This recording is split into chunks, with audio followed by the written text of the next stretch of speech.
pupunta na ng Mindoro yung mga kabataan na yun. Hindi malalakanin daw nila.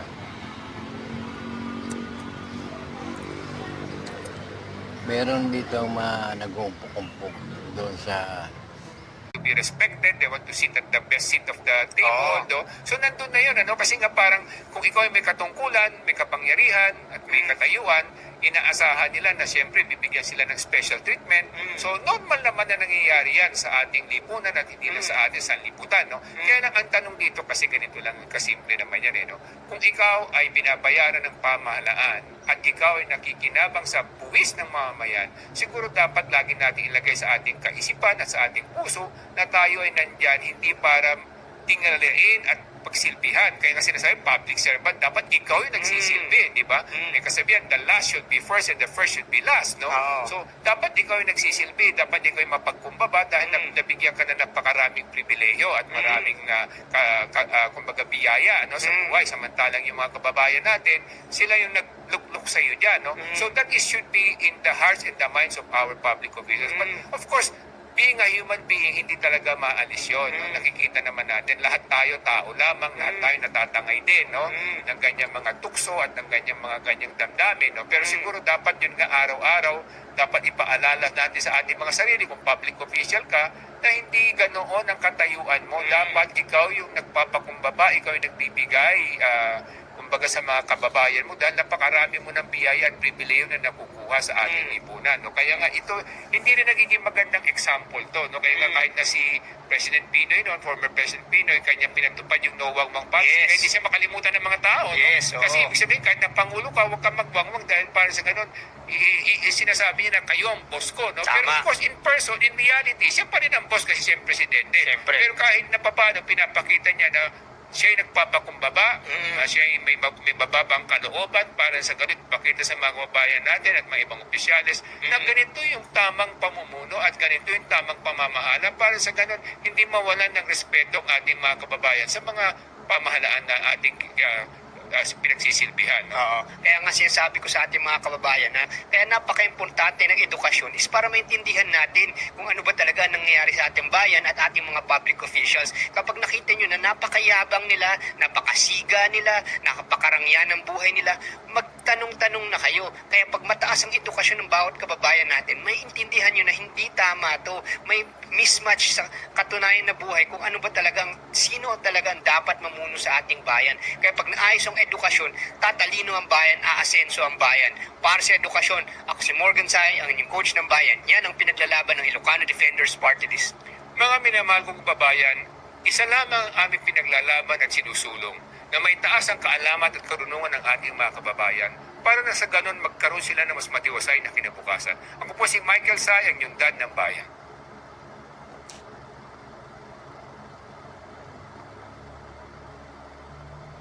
well said, napakagaling.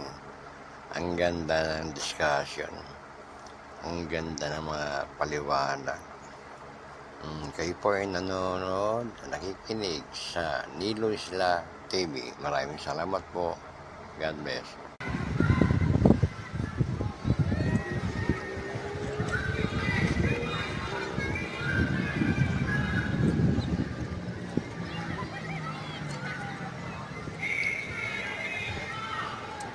Dito. May mga nag-uumpok din dito.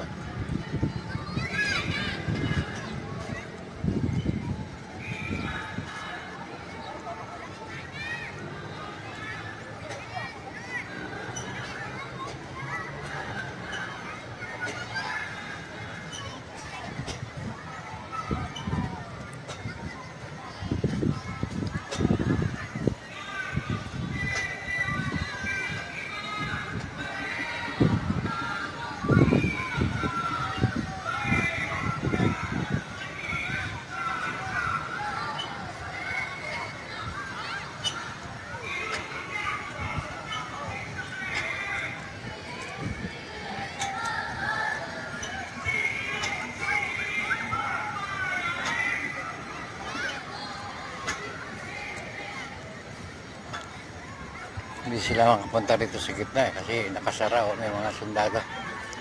Nakasara yung yung parang gate. Yung mga sundalo sa paligid. Ang pulis.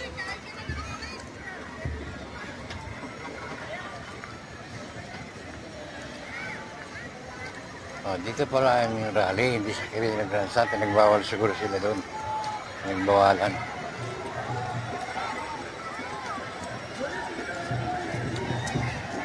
Kayo po ay nanonood sa Nilo Isla TV. Ngayon ay November 30, 2025.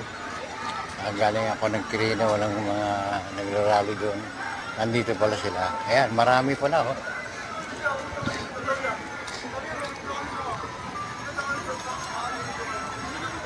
Ayan o, dami pa daw.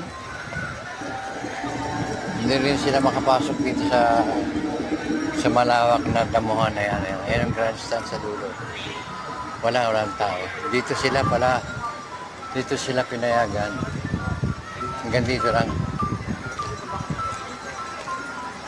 Marami, meron din siguro itong mga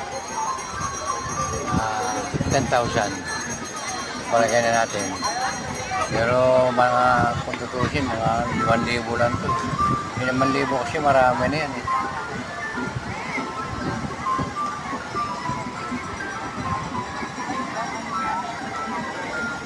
Estimate na lang natin ng 10,000 hanggang 20,000.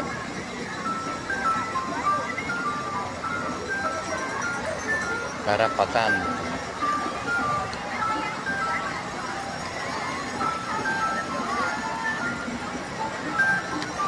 Ayan, nakalagay doon. Mababasa, Marcos Duterte.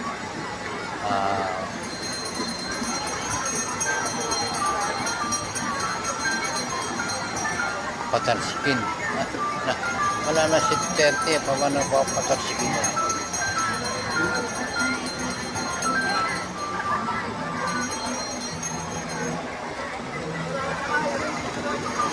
Ayan, may mga upuan dito. Dito pala magkakaroon ng program.